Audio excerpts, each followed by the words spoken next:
Saudara terkasih, ya saya mengalir saja, tapi ternyata di message yang kita tadi nyanyikan, seperti tiang awan dan tiang api. Saudara, ini bicara perjanjian Tuhan yang akan kita terima nanti di tahun depan. Bahkan tadi dikatakan walau 1000 rebah di 10.000 rebah di itu tidak akan menimpa. Saudara terkasih, mari hari-hari ini kita harus lebih mengkonsumsi hal-hal yang ilahi. Jangan terlalu banyak media sosial, saudara. Jangan terlalu banyak mendengar berita-berita yang sejujurnya engkau nggak kuat untuk menerimanya. Saudara terkasih, sekali lagi Tuhan memberikan sebuah pesan lewat pujian tadi. Walaupun malam ini ada yang mau disampaikan, saudara. Tapi lewat pujian tadi Tuhan berkata, aku akan berjanji. Yang dikatakan tadi, ku tak perlu takut terhadap apapun. Seperti tiang awan. Dan seperti tiang api, penyertaan Tuhan atas kita. Dan kita percaya atas keluarga-keluarga kita. Bahkan saudara, apapun kegoncangan ke depan, itu tidak akan menimpa orang-orang yang berharap kepada Tuhan. Nah saudara terkasih, malam hari ini saya akan sampaikan firman Tuhan tentang memberi rasa untuk Tuhan. Karena seringkali saudara kita ini melakukan rutinitas tanpa ada rasa. Dan saudara terkasih, ini tidak boleh terus-menerus terjadi atas kita. Setiap kita ini melakukan apapun, saudara, kita harus terbiasa melakukan semua dari hati. Dan saudara terkasih dalam nama Tuhan, Tuhan mau malam hari ini kita melihat keberadaan kita, hati kita, cek and recheck. Apakah saya ini masih ada greget sama Tuhan? Masih ada rasa, masih ada gelora, atau saya udah padam banget, beku bahkan kosong. Saudara terkasih, Tuhan mau malam hari ini kita membereskan. Karena setiap janji itu, saudara, pasti bersyarat. Syaratnya apa? Tuhan mau kita punya rasa, punya chemistry. Kenapa saudara? Saudara, kalau kita nggak punya rasa, kita punya kepekaan nggak? Enggak. Terus kalau kita nggak punya kepekaan, bagaimana Tuhan akan menuntun kita dan kita berjalan dengan Roh-Nya Tuhan? Sebab itu diperlukan kepekaan yang berasal daripada rasa. Jadi cara bagaimana kita punya rasa, saudara? Kita baca dulu di Yohanes 4 ayat 24, saudara. Jadi kemana-mana Indonesia menyembah saya 99% selalu bawa ayat ini, saudara ya. Allah itu roh dan barang siapa menyembah dia harus menyembahnya dalam roh dan kebenaran. Artinya roh itu adalah kehidupan, bukan kematian. Artinya membiasakan apapun keberadaanmu. Yang kemarin minggu saya saksikan di mana saya pagi-pagi juga intinya berat banget. Bahkan letih dalam segala hal, saudara ya. Tapi satu hal yang tidak bisa kita pungkiri, kalau kita sudah terlalu terbiasa kehidupan kita bersama Roh Kudus, maka Roh Kudus itu yang akan terus seperti lilin kecil, saudara ya. Sebentar kita akan masuk Natal, ada lagu lilin kecil gimana?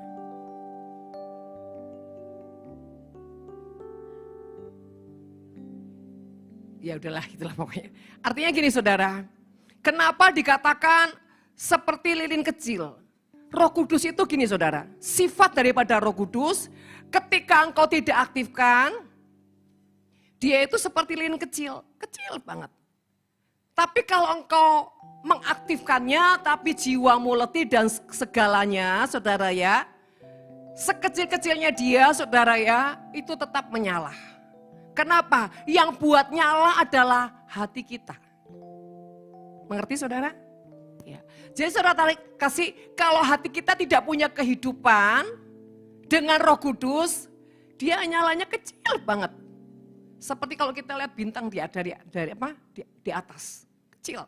Tapi kalau kita ini punya kehidupan yang selalu membangun chemistry dengan Roh Kudus, dengan Bapa, Putra, Roh Kudus, saudara, maka dia tuh seperti kalau saudara ada lampu ublik gitu ya, nah segitu. Kenapa saudara terkasih? Karena saudara, di mata batin kita ini saudara, ada banyak hal yang bisa membuat kita mengalami sisi gelap. Apa itu saudara? Keterbatasan kita sebagai manusia. Nah saudara, ketika kita ini menjadi letih dan tidak berdaya, tapi ada Roh Kudus yang selalu menjadi sinergi dalam kehidupan kita sehari-hari, dia tetap menyalakan di hati kita. Dan inilah yang mendorong kita saudara, ketika kita lemah, ketika kita enggak kuat, saudara, ada penghiburan, ada peneguhan, ada kekuatan, dan Roh ini akan berbicara kepada kita. Sekalipun kita rasanya sudah letih untuk menangkap apapun. Jadi benar-benar Roh Kudus ini penolong saudara. Dan yang kedua saudara, bagaimana kita bisa tetap punya roh kebenaran. Sejauh kita bisa menjaga hati kita, melepaskan misalkan kecewa dan kemarahan, apapun itu sudah tahu lah ya. Segala sesuatu yang mengganggu sirkulasi daripada perkenanan Tuhan, kita kan pasti tahu apa itu. Nah sejauh itu kita jaga saudara ya, contoh misalkan kalau kita ini punya pergumulan yang sepertinya enggak selesai. Bahkan kita sudah deadline saudara. Nah secara otomatis, secara manusiawinya pasti kita ini kecewa bukan? Nah sekarang saudara, kecewa dan tidak kecewa itu adalah keputusan. Kalau kita menyikapkan diri sebagai orang dewasa, mengenal Tuhan yang kita sembah, jangan membiasakan segala sesuatu itu kecewa. Tapi berbalik dengan menyikapi sesuatu seperti ini. Oke Tuhan, sepertinya Engkau belum menjawab, tapi aku tahu Tuhan pasti menjawab. Tapi caramu menjawab mungkin tidak sesuai dengan ekspektasi yang kupikirkan. Dan aku tahu pasti ini demi kebaikanku. Nah itu caranya orang dewasa berpikir saudara. Jadi saudara meminimalis di mana ada ruang-ruang kosong, celah-celah kecil untuk iblis apa? Menyusup. Saudara selama hatimu rajin membersihkan apapun kotoran sekecil apapun, saudara percayalah Roh Kudus yang di dalam kita ini enggak bisa dipungkiri, dia akan menyala. Dia memberikan kita kekuatan, bahkan ketenangan. Ketenangan di dalam melewati apapun yang secara manusia rasanya kita enggak mampu. Ada Roh Kudus. Nah ini dikatakan kebenaran, kenapa setiap hari kau aktifkan. Saudara, dan kebenaran itu artinya kita tidak terpaksa dengan Tuhan.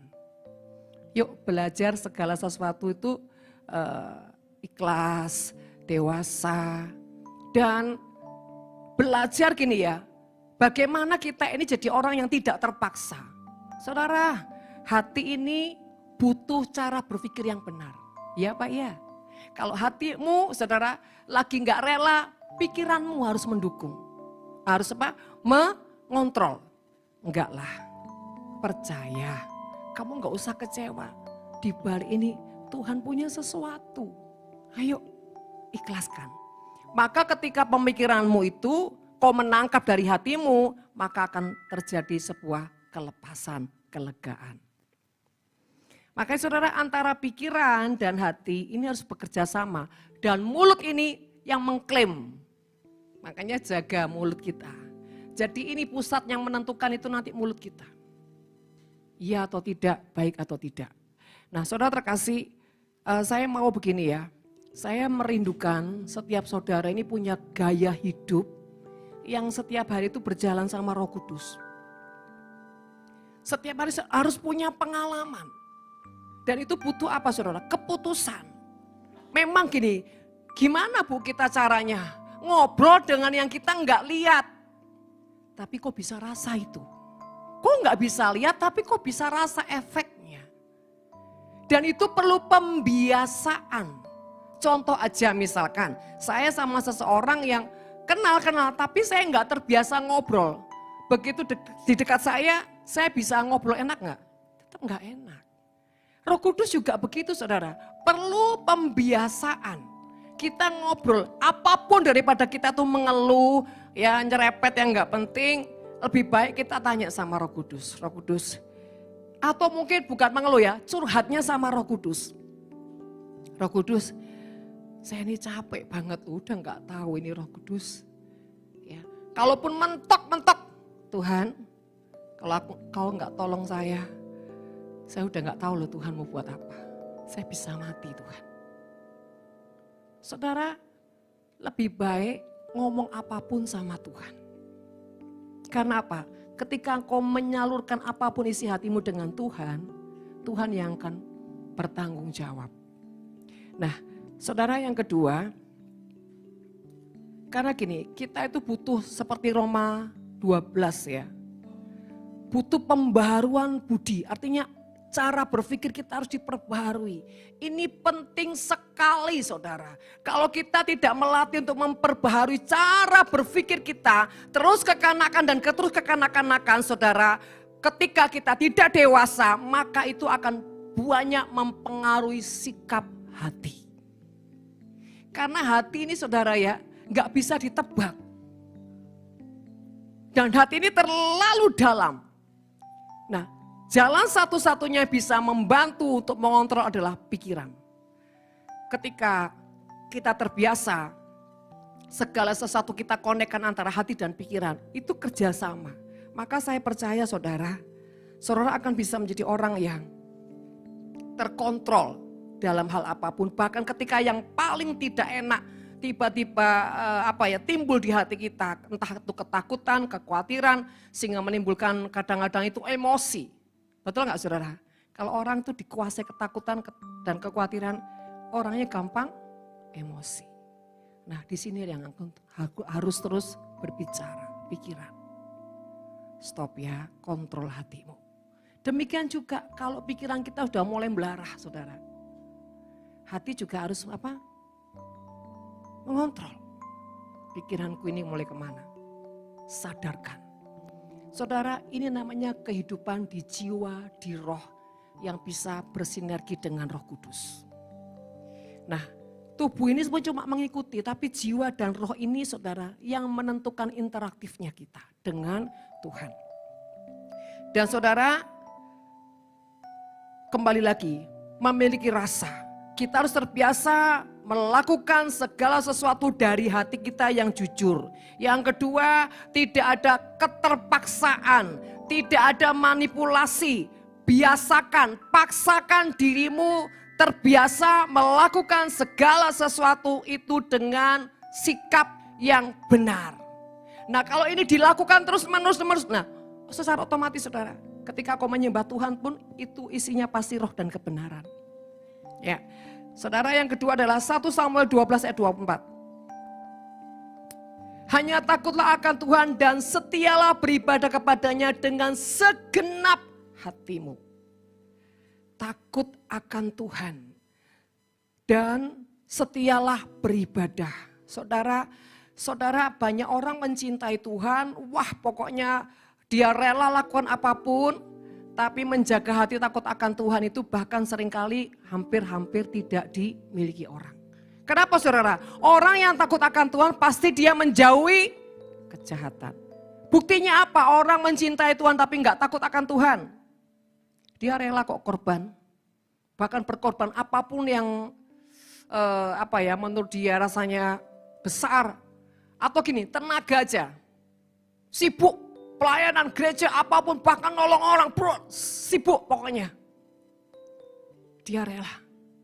Ibarat orang gini saudara ya. Banyak orang itu suka sibuk daripada duduk diam di kaki Tuhan. Ya Pak ya? Ya. Dia rela, capek pun rela. Tapi cek apakah hatinya takut akan Tuhan. Saudara, jangan dikira loh, semua orang yang aktif, orang yang rajin itu takut Tuhan. Tidak semua orang takut Tuhan kok. Kenapa? Pelayanan jalan, ibadah jalan, dosa juga jalan. Kalau orang yang takut akan Tuhan, nggak mau lakukan itu. Nah saudara, Dikatakan beribadalah kepadanya dengan segenap hati. Saya cukup ya. Cukup bersyukur dan cukup bangga di hadapan Tuhan. Karena di Nafiri ini orang-orangnya kalau beribadah cukup segenap hati. Daripada tempat yang dimana saya keliling kemana-mana. Kenapa saudara? Semua itu karena didikan. Karena pembiasaan. Kalau udah biasa itu otomatis. Tapi saya berharap jangan cuma di sini nanti di luar liar lagi ya. Jangan saudara ya. Jadi dampak. Begitu kau keluar kau jadi contoh orang lain. Jadi setiap kali ya mungkin saudara namanya orang kan bisa hijrah kemana-mana toh. Bisa hadir di mana-mana toh. Tidak apa-apa yang penting jadi dampak. Setiap kali ibu ini setiap datang tak lihat begitu duduk masuk gereja langsung diam. Nyembah. Wow loh saudara nih. Jangan dikira hidupmu tuh tidak diperhatikan orang loh saudara. Apalagi kalau ada yang ilahi, pasti diperhatikan orang. Tapi jangan cari, tapi benar-benar dari hatimu. Karena gini, saya pernah menjalani itu saudara. Dulu waktu saya di Marsaron saudara, masih di Cempaka. Saya ini setiap kali ibadah setengah jam. Sebelumnya saya sudah datang duduk paling depan dan bangkunya kontrak bertahun-tahun saudara. Jadi akhirnya pengerja siapapun yang datang lihat. Dan saya tidak duduk di kursi, saya duduk di bawah. Apa yang saya lakukan? Saya doa, saya nyembah. Sampai itu jadi sorotan. Saudara terkasih, awal iblis bilang gini, kamu gak malu tak dilihatin orang, nanti aneh loh. Dikira aneh. Awal-awal agak malu sih saudara. Sudah duduk bawah naik lagi ke atas. Duduk kursi. Terus begitu duduk kursi kok gak ada Tuhan ya. Loh Tuhan kemana ini? Tuhan kok kemana? Tuhan. Tahu gak Roh Kudus bilang apa? Kamu menyangkal Tuhan. Dia berduka. Waduh duduk bawah lagi saudara. Tapi gak ketemu Tuhan lagi duduk bawah. Tapi jadi pembelajaran. Tapi itu tidak, sesuatu yang tidak dibuat-buat. Secara natural akan seperti itu. Kenapa? Karena buat saya gini, ketika saya beribadah, saya tidak egois hanya gini, nanti aku dapat apa di ibadah. Enggak saudara, saya tahu ketika beribadah itu berarti sedang meletakkan korban. Korban apa saudara? Ketika kau duduk, sekalipun kau bukan orang yang melayani, yang bertugas, tapi kau wajib berdoa buat pelayan-pelayan Tuhan. Duduk berdoa buat jiwa-jiwa yang datang. Yang ketika doa buat apa? Supaya apa? Disampaikan benar-benar Tuhan yang bicara. Artinya bersyafaat. Bukan gini Tuhan, nanti hampiri aku, berkati aku Tuhan ya. Tolong lepas no kepahitanku. Enggak saudara. Bukan doa-doa untuk diri sendiri. Tapi bagaimana bersyafaat untuk gereja di mana saya beribadah. Itu namanya ibadah. Loh kalau ibadah selalu datang, nanti dapat apa lagi ya, diurapi apa lagi, diunjuk-unjuk apa lagi. Loh itu namanya ibadah minta-minta saudara.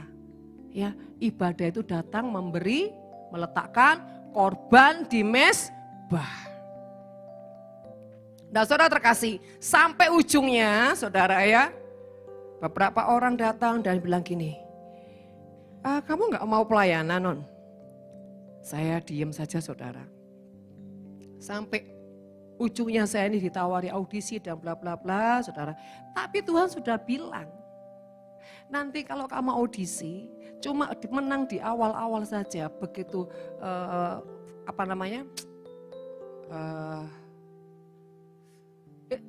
wawancara, interview ya saudara. Jepret setelah itu tidak ada kabar.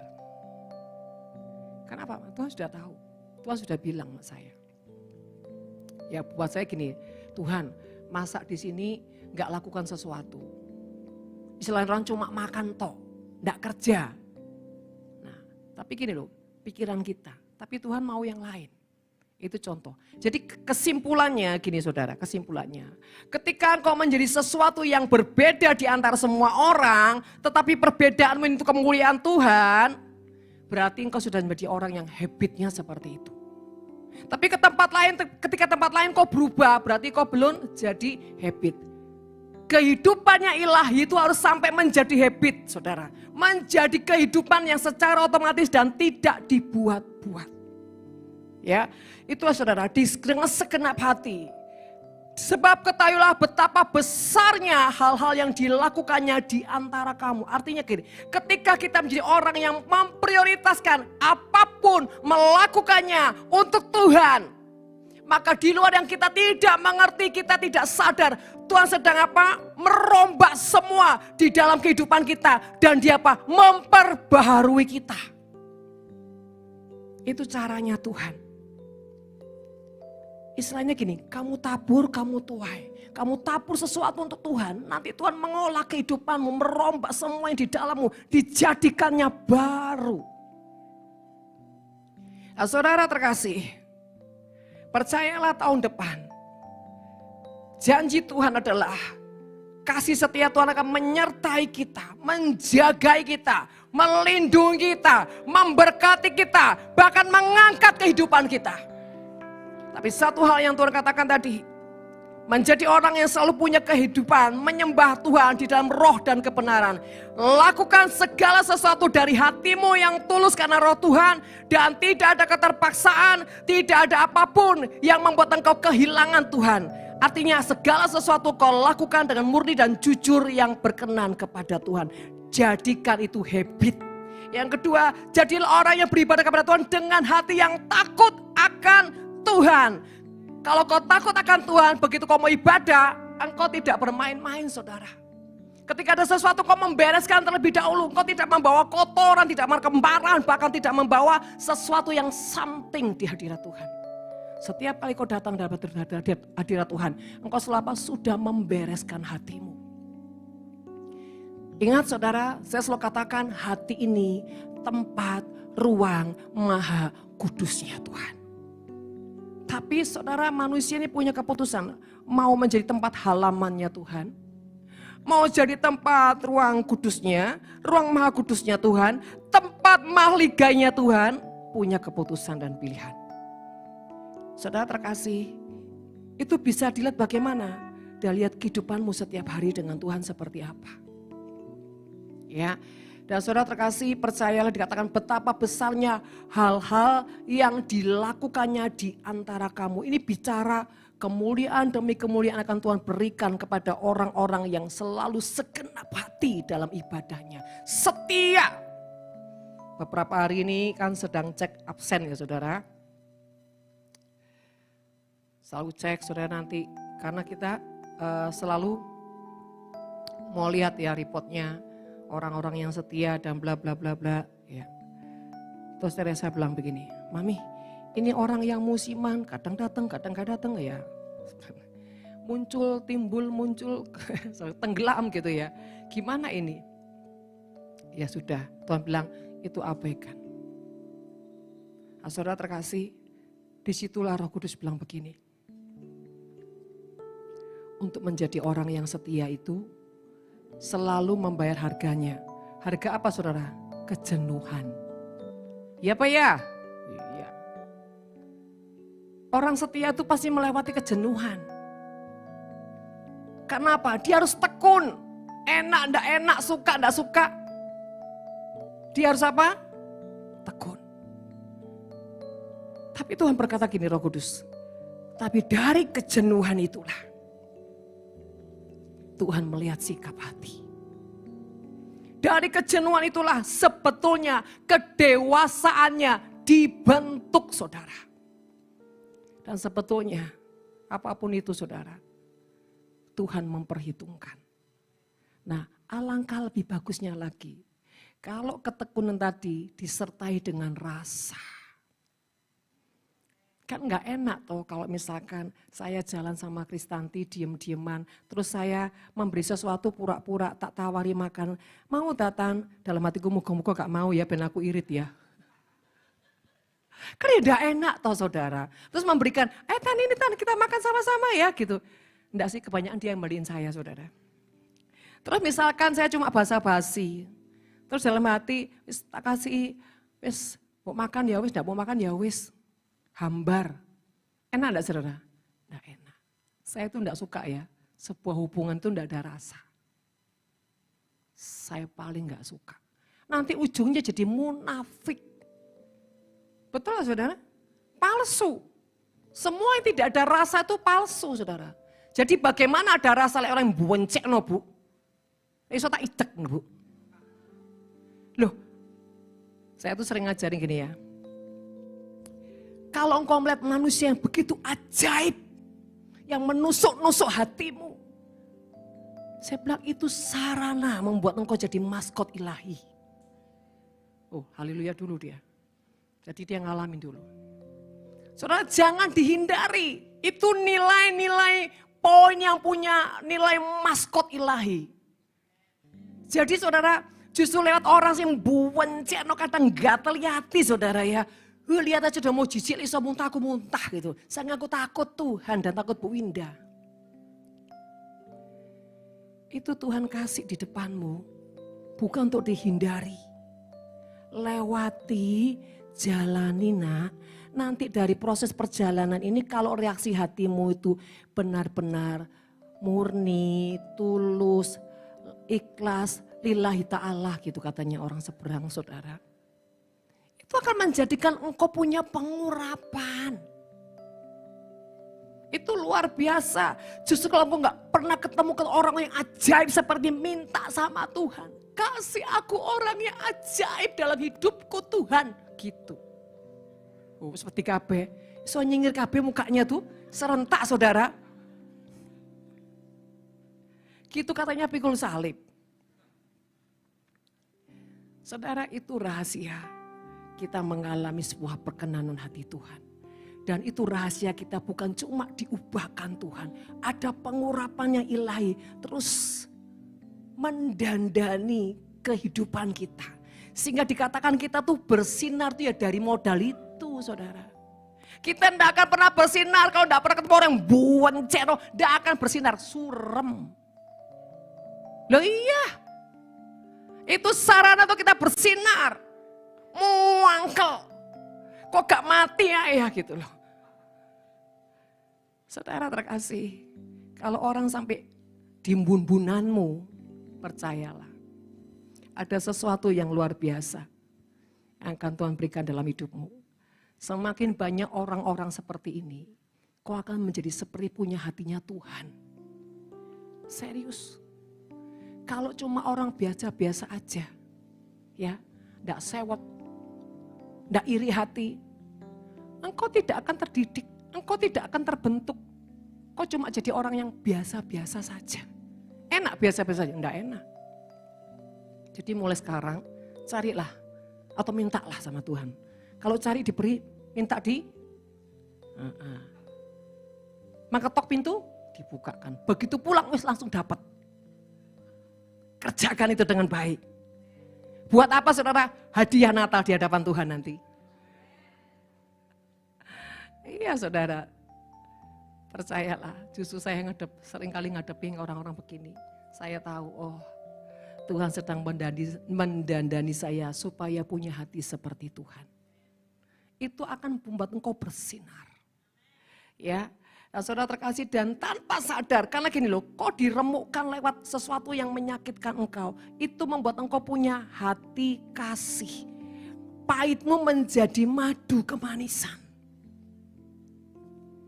Saya ini wajah yang susah saudara, bisa gini. Wajah saya 10 tahun yang lalu seperti itu, saudara. Tanya sama Tommy. Lihat toh orang di saudara. Kayak ngamuk girap-girap. Sampai satu kali saya lihat foto saya diri, saya bilang, wih saya kok kereng gini ya Tuhan. Nah, saudara kasih, lewat apa saya bisa berubah, bisa gini? Lewat proses. Oh proses itu saudara fungsinya banyak sekali. Melembutkan hatimu, mengubah karaktermu, menjadikan yang ilahi semakin serupa di dalam hidupmu. Jadi jangan engkau menghindari proses. Ya, kalau engkau mengalami kekeringan demi kekeringan tentang finansial, itu ya waktunya engkau mengandalkan Tuhan dan melihat keajaiban demi keajaiban apa yang Tuhan lakukan. Artinya gini, coba belajar, apapun jangan mengeluh. Jangan mengeluh, minimal kau tenang. Belajar tenang dan percaya. Saudara, hari-hari ini saudara, Tuhan katakan terus tenang dan percaya. Sampai saya gini, Tuhan, definisi tenang dan percaya itu seperti apa? Kita tuh sama Tuhan jangan, bisa ngerti aku. Jangan, karena ketika kita bilang seperti apa Tuhan, dia akan mengajarkan lebih dalam, lebih dalam, lebih dalam, lebih dalam. Ketika, wow ternyata ini.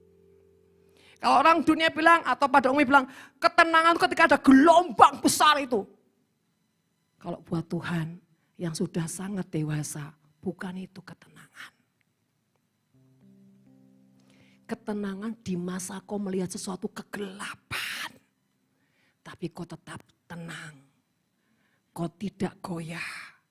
Kau tidak bertanya apapun dengan Tuhan. Percaya, sekalipun di depanmu itu seperti padang gurun rasanya kok, masih jauh.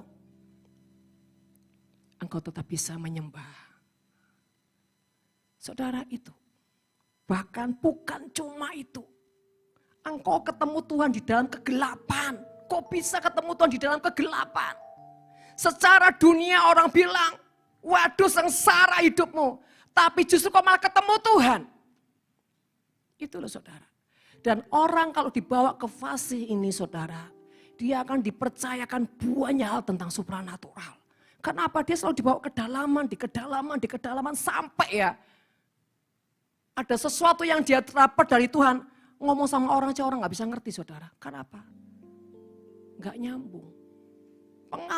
Pengalaman dengan Tuhan itu saudara harus kita alami.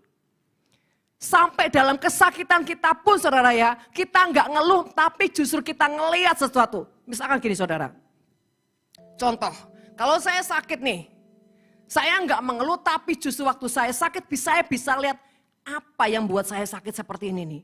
Ini roh apa dan kenapa dan biangnya dari mana. Loh itu saudara. Ketika kau tenang menghadapi apapun, engkau dibukakan Tuhan seperti kalau kau tanya. Kalau kau nggak tanya, ya dilewati ya. Nggak ngerti apa-apa. Kadang Tuhan itu sengaja membawa engkau melewati lembah demi lembah. Tujuannya supaya kau tanya dan Tuhan membukakan rahasia demi rahasia ilahi. Sehingga engkau menjadi punya pemikiran tuh yang di luar batas kemampuan manusia. Engkau punya pikiran-pikiran Kristus. Itu nih maksud firman Tuhan. Pikiran Kristus itu menguasai pikiranmu sehingga apa? Cara berpikirmu gak sama lagi. Bahkan kau bisa berdiskusi dengan Tuhan, dengan Roh Kudus, bahkan malaikat. Saudara, ini saudara terkasih. Yang bisa menangkaplah, yang gak bisa nangkap ya wis. Nah, saudara, sekali lagi, beribadah, setialah beribadah. Nah ini, kalau secara hurufiah kan setelah beribadah ya seperti ini toh saudara. Tapi kalau secara di roh, setialah beribadah bukan ini sifatnya. Kita itu secara secara kontinu punya hubungan hati dengan Tuhan yang tak terbatas. Itu beribadah, setialah, artinya gini, setialah ngobrol sama Tuhan, diskusi apapun, bahkan belajar kenali hatinya. Bahkan saya suka gini saudara, apa yang bikin Tuhan tuh bisa senang ya? Kira-kira aku harus buat apa? Nah, ini inisiatif saudara.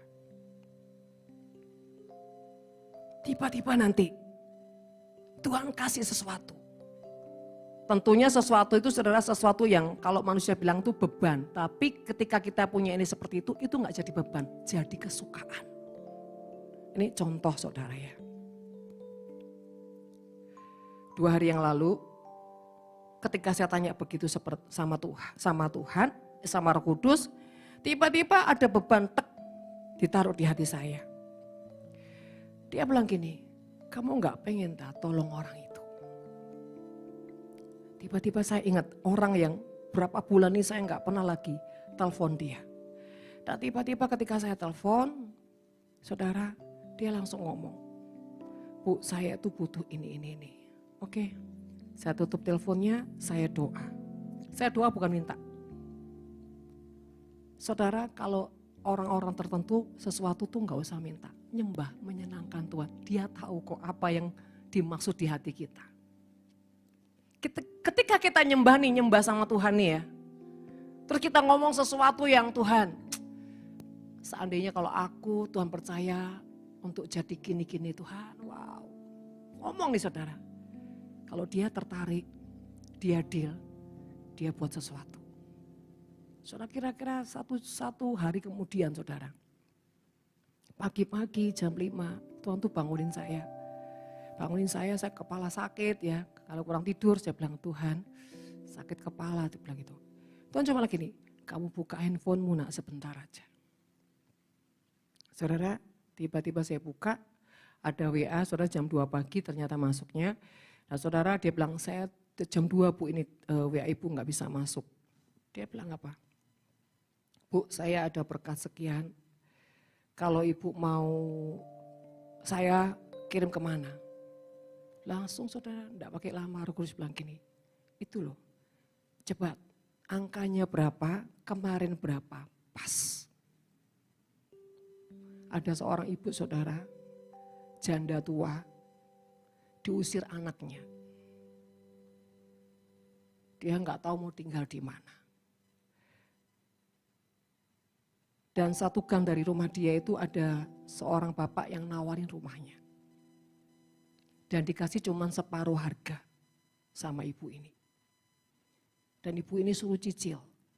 Dan saudara terkasih, singkat cerita jam 8 pagi, saya cari ibu ini lewat orang lain saudara, karena dia nggak ada handphone. Dan ketika saya salurkan, saudara, saya bilang sama ibunya, Bu jangan ditransfer ke rekening saya, langsung saya mintakan nomornya terus ke nomor ini. Saudara tahu, ketika saya melakukannya itu saudara, detik saya ngomong sama orang ini, dan mereka mulai transaksi dan akhirnya saya dikasih reportnya bahwa sudah terima uangnya. Tahu nggak Tuhan bilang apa? Hati seperti ini loh, yang aku cari. Aku tahu kamu perlu banyak hal, tapi kamu gak pernah memusingkan dirimu. Kenapa? Percaya. Kalau dipikir ya, aku dulu Tuhan, aku dulu kan gitu saudara. Ini enggak loh. Otak saya enggak mikirin diri saya, mikirin orang lain. Dan saudara terkasih, Tuhan sampai menangis. Dan Tuhan berkata, engkau orang yang bisa dibawa untuk naik dan tidak turun. Menjadi kepala dan bukan ekor. Dan ujungnya saudara, ujungnya. Satu keputusan Tuhan terjadi. Seperti sidang ilahi. Saya menangis saudara. Saudara terkasih, coba hati ini jangan hanya fokus dengan diri sendiri. Sekalipun kau punya pergumulan. Belajar. Mengerti dan menarik hati Tuhan. Sehingga sampai Tuhan bilang gini, engkau ini luar biasa. Kenapa? Saya bilang Tuhan, bukankah engkau yang mencangkokkan hatimu di hatiku? Saya enggak bilang, ini aku Tuhan, enggak. Artinya saya bisa seperti ini karena engkau. Saudara, sehari ini juga saya di kamar. Nanti kalau udah saya mikir suami, mikir keluarga, baru saya keluar. Udah masuk lagi ke kamar. Kenapa saudara? Sendiri dengan Tuhan, itu kenikmatan saya. Sampai itu menjadi sebuah kenikmatan. Jadi doa, mesbah, baca firman itu tidak jadi beban. Nah saudara ini masih jadi beban saya lihat. Ayo ke depan jangan jadi beban. Baca Alkitab jadi beban. Duh Kak mari-mari si berapa ayat lagi ya. Waduh si suwi. Aduh Tuhan dipotong sih ya Tuhan ya. Model kayak gini loh. Bertobat. Ayo biasakan. Nah sekali lagi caranya bagaimana kita mencintai yang tidak kita kelihatan. Cintailah orang-orang yang ada di sekitarmu, keluargamu, siapapun. Lama-lama cinta itu akan Tuhan penuhkan sampai ujungnya kita bisa mencintai dia. Oke saudara, ayo belajar memberi rasa dengan Tuhan. Menyembah apapun yang kau lakukan, memberi rasa. Terus keadaanmu gak enak pun belajar memberi rasa. Setidaknya bilang gini, Tuhan aku pengen memberi rasa tapi ini kering Tuhan gimana. Setidaknya sikap hatimu tetap manis. Itu sudah memberi rasa saudara. Kan Tuhan tahu.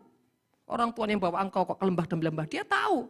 Di saat hatimu udah kosong tidak ada rasa tapi sikap hatimu ditemui masih ada rasa.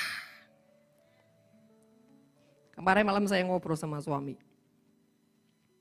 Pak, kok 2 hari ini saya rasa nggak ada rasa ya Pak kita. Rasa opo, jadi gitu saudara. Terus suami saya bilang gini, orang kamu serius tok. Tak lihat dengan roh pujian. Kayak gitu khotbah, terus saya. Serius wajahmu itu serius terus katanya suami saya. Oh iya, sorry. Langsung saya peluk suami saya. Sorry Papi. Terus gak lama dia turun saudara. Bawa makanan. Sekarang suka bawa makanan kalau malam saudara. Waduh saudara, bawa makanan. Dan dia bilang gini, ayo makan. Sudah selesai, saya kan bilang, thank you Papi. Terus dia gak dengar, apa? Thank you. Ya. Kenapa saudara? Saya nggak mau nggak ada rasa. Harus ada rasa. Ketika saya tidak ada rasa dengan siapapun di sekeliling saya, dengan Tuhan pasti nggak ada rasa. Dan saya nggak mau itu terjadi. Saudara, rasa ini seperti apa? Kehidupan yang bisa dicium Tuhan. Dan kita juga bisa mencium Tuhan. Dan rasa ini juga kita adalah orang-orang yang bisa punya sumber keajaiban. Karena apa? Rasa itu tanda kehidupan. Mari saudara, sekali lagi renungkan firman Tuhan yang sederhana ini. Apapun yang kau lakukan, jangan lakukan dengan kesuaman, terpaksa.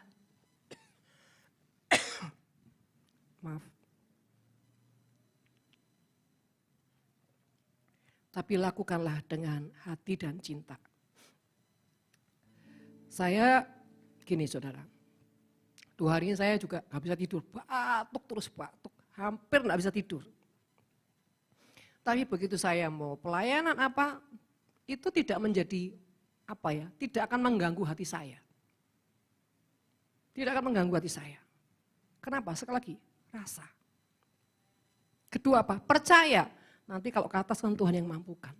Di bawah gak bisa nyembah, suara gak keluar. Begitu naik ya Tuhan pulihkan. Itu udah nggak tahu sering kali saya alami. Kalau saya ada rasa, Tuhan juga akan memampukan. Mari saudara, ciptakan surga lewat hatimu yang selalu menabur kasih dengan ketulusan. Menabur rasa. Maka kau akan menuai yang dari Tuhan. Mari kita kembali menyembah Tuhan.